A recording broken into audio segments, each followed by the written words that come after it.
जाऊया पुढच्या बातमीकडे। करिअरसाठी आपण नेहमी मुलांच्या मागे लागतो, त्यांच्यावर नको तेवढा दबाव टाकतो आणि शेवटी जे घडायला नको तेच होतं। असंच काहीसं चंद्रपूरमध्ये झालंय, ज्यामुळे चंद्रपूरच नव्हे तर संपूर्ण राज्य हादरून गेलंय। पहा। नीटच्या परीक्षेत 99.99% गुण, तरीही तरुणानं उचललं टोकाचं पाऊल। डॉक्टर व्हायचं नसल्यानं घेतला गळफास।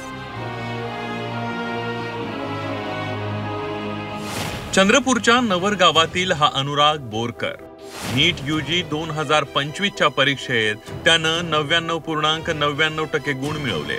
ओबीसी प्रवर्गातून त्यानं 1475वी रँक पटकावली होती। त्याच्या यशाचं सर्वत्र कौतुक झालं। त्याला उत्तर प्रदेशातील गोरखपूर इथल्या वैद्यकीय महाविद्यालयात MBBS प्रथम वर्षाला प्रवेश मिळाला होता आणि याच प्रवेशासाठी तो 23 सप्टेंबरला पहाटे गोरखपूरला जाणार होता।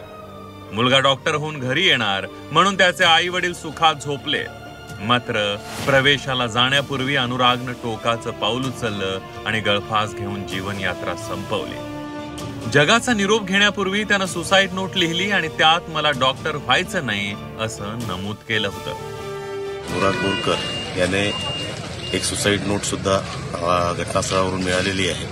सदर सुसाईड नोटमध्ये मला डॉक्टर व्हायचं नाही आहे असं त्याने लिहिलेलं आहे आणि एकंदरीत सुसाईड नोट पाहता अभ्यासाचं आणि एकूण टेन्शन त्याला आलेलं दिसतंय आणि तो प्रेशर बरोबर हँडल करू न शकल्यामुळे त्याने आत्महत्या केली असं दिसून येत आहे।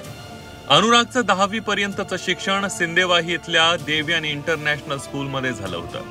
12वीचं शिक्षण त्याने नागपूरच्या सेंट पॉल ज्युनियर कॉलेजमधून पूर्ण केलं होतं। तो हुशार आणि मेहनती विद्यार्थी म्हणून ओळखला जायचा।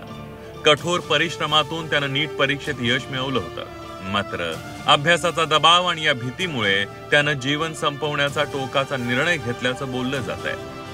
एका यशस्वी विद्यार्थ्यानं एकाएकी असं टोकाचं पाऊल उचलल्यानं मुलांवरील शिक्षण आणि करिअरच्या दबावाचा प्रश्न पुन्हा एकदा चर्चेत आलाय। आशिष अंबाडे, झी 24 तास, चंद्रपूर।